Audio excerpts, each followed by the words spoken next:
Ayun, so good morning. Paalis pa lang tayo, Susana Road pa lang tayo. Sobrang traffic na. Bamangga yung views. Okay. So yun lang naman, tumagal dahil sa chismis. So larga na tayo ulit. Mga jeep kasi bigla na lang umihinto pag nakakita ng pasahero. Right. Diyan na ulit tayo, guys. So yun, good morning. Nandito na naman tayo kung saan tayo inano ng aso. Ayun, ang dami kasing aso dito yun, sa kabila. Ayun pa oh. So ayan, kanina umaga merong aksidente na nabangga. Siguro ano yan, nalingat, diba? Eh sabi ko pati sa cellphone, konting tingin nyo rito, minsan nagbababad na nga yung mga mga naglalalamove, yung mga movie. Nagbababad sa nasa gitna, biglang titingin. Siyempre, tendency bagal ka. Nakakaabala sa mga nasa likuran o sa kasunod, diba? Alam niyo naman tayo, sabi ko nga, hanggat maaari ayaw natin nakakaabala sa kalsada, no? So yung mga naka WSP naman na nabalitaan natin nung gabi, yun, wala yatang helmet or naka nutshell lang. Nasa highway natumba, nagulungan ng ulo. Ayun, so sumalangit nawa. So ingat-ingat po, no? Huwag masyadong kampante. Yun naman lagi, kahit naman po veteranong mga racer na-aksidente rin po, no?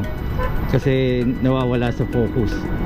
So importante kayo po ay nakakain kahit pa paano. Baka naman lutang kayo dahil hindi pa kayo nakakain.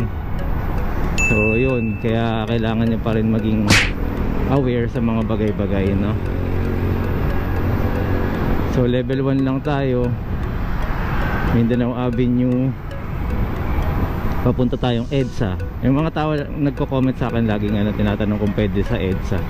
Well, nasa EDSA po ako lagi. Ayun, mapapanood niyo po yan sa mga ibang videos.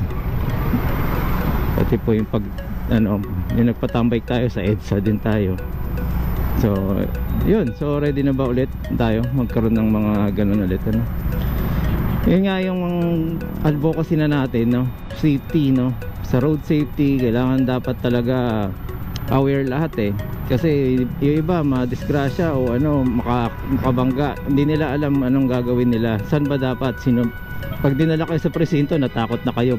Yun po yung the usual na ginagawa. Kasi sa presinto po, dun pinag-uusapan yung settlement, no? Lalo na kung may mga insurance po yung mga yan, o kung kailangan nyo po na insurance, baka naman maalala nyo ako.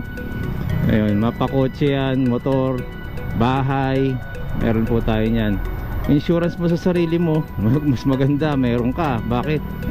Gaya nun, namatay, nagulungan, kung siya pa yung breadwinner, di ba?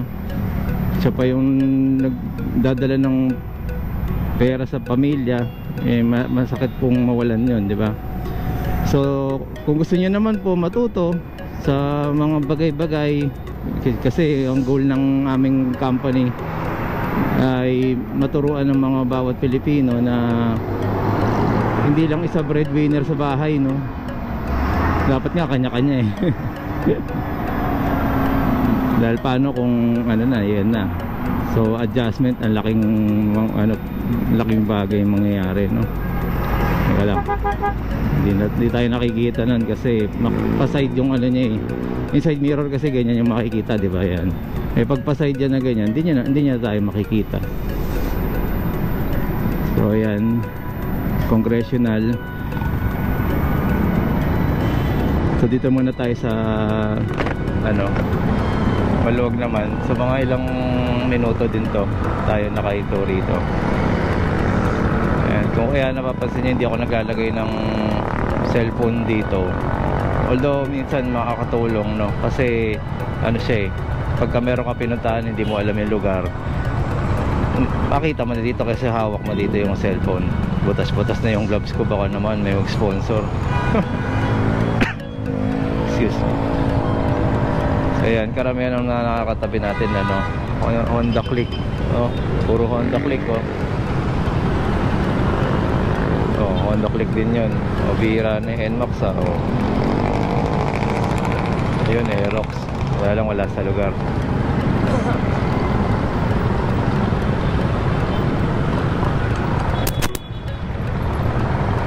So yun, yung may mga nagtatanong pa rin, may mga nagpi-PM sa akin paano daw yung ano ay mabuksan yung upuan. Nasa ano ko din yan, nasa videos po natin yan.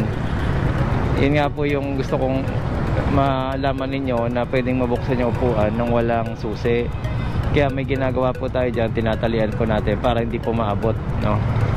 At kung maabot man yan, hindi niya kayang hatakin basta-basta para mabuksan. So yung mga yung naglalak naman, ayaw naman sumara ng pinupuan. Ibang kaso naman po yun. Tuturo ko rin po sa inyo yan. Dapat pala na video natin ano. So sabay tayo sa mga motor muna. Hindi tayo kailangan magmadali kasi nagtitipid tayo sa baterya. Kaya natin sumabay sana eh. Kaya lang bakit, di ba? Hindi naman natin kailangan. Dahil mas mahalaga makarating tayo sa paroroonan or sa pagpasok natin kaysa sa maging kwento tayo. Kwento natin eh, naunahan natin lahat. Lahat ng kasalubong. Dahil lahat po na nasa stoplight, no? Ganyan po ang senaryo po araw-araw sa mga stoplight, no? Lahat ng motor uuna lahat, uunahan ka lahat, di ba? Para pagpiga, alam mo na sa racetrack eh. Aminado naman tayo, dati rin tayong ganyan, no? Kaya nga ano eh, walang sense eh, di ba? Ano ka pa eh, nagtitrigger ka lang din ng iba na madisgrasya. Control lang po tayo guys. Mahirap po. Mahirap maging kwento. Ayan, gaya na to, yung Innova kakanan pero nasa ilang lane. O biglang napunta siya sa ano, di ba? Nagbago isip. Kasi mukha na siyang ano dun eh. Mukha na siyang humps. Natutukan tayo nung ano, ng motor sa likod. Pero yung speed natin sakto lang.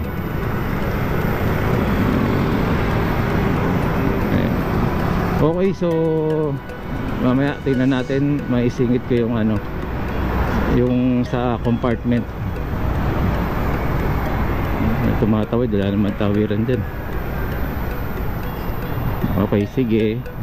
Exempted ba sila dahil sila yung manggagawa dyan? Okay. Okay, so dito muna tayo ulit at doon ko na lang ulit tutuloy, no? Mahaba yung video. Thank you. Wait lang. Papakita ko lang sa inyo. Ayan, dapat nakaganyan na, nakabuka para pagpasok ng bakal na to.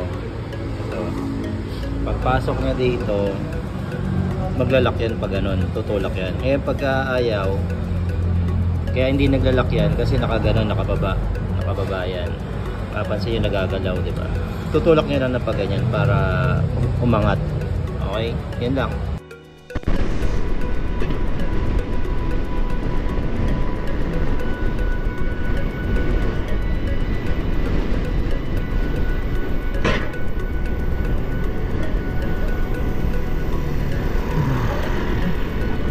Diba? Lakas, diba? Dito tayo tatambay sa Kanti. So, gagawin nating e-bike cafe, tambayan. Yan. Ano na to? Eject.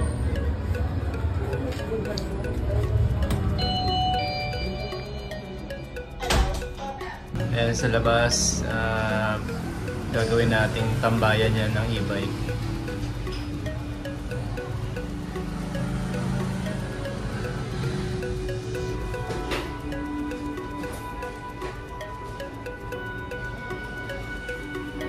So okay, once again, Marvin Chua Motovlog po. Maraming salamat po. Salamat din po sa mga nag-subscribe. Subscribe, okay. Bulol pa, no?